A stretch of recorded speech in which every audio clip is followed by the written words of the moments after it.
ஈஸியான தால் ஃப்ரை எப்படி பண்ணுறதுன்னு பார்க்கலாமா? ஃபஸ்ட்டு பருப்பு, பச்சை பயிறு பருப்பு நல்லா வாஷ் பண்ணி எடுத்துக்கலாம்.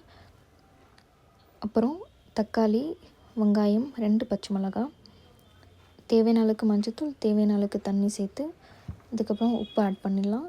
உப்பு ஆட் பண்ணிவிட்டு இதை குக்கர் மூடி போட்டு 2 விசில் வச்சிடலாம். 2 விசில் வச்சதுக்கப்புறமா இது ரொம்ப நல்லா குக் ஆகிருக்கணும். குக் ஆகி நல்லா இந்த கன்சிஸ்டன்சி வர வரைக்கும் இது நல்லா குக் ஆகணும். நம்ம பேஜ் இப்போ தான் ஃபஸ்ட் டைம் பார்க்குறீங்கன்னா மறக்காமல் சப்ஸ்கிரைப் பண்ணி விட்ருங்க.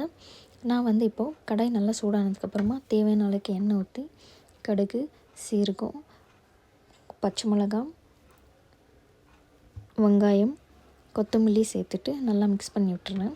இப்போது மேஷ் பண்ணி வச்சு அந்த தால் எடுத்து இதில் சேர்த்துட்டா தால் ஃப்ரை ஈஸியாக ரெடி ஆகிடும். என்ன தான் கீ ரைஸுக்கு சிக்கன் கிரேவி நல்லா இருந்தாலும் எல்லா கூட்டத்துலேயும் அந்த வெஜ் ஃப்ரெண்ட்ஸ் இருப்பாங்கள்ல, அவங்களுக்கு இந்த வீடியோ மறக்காமல் ஷேர் பண்ணிவிடுங்க.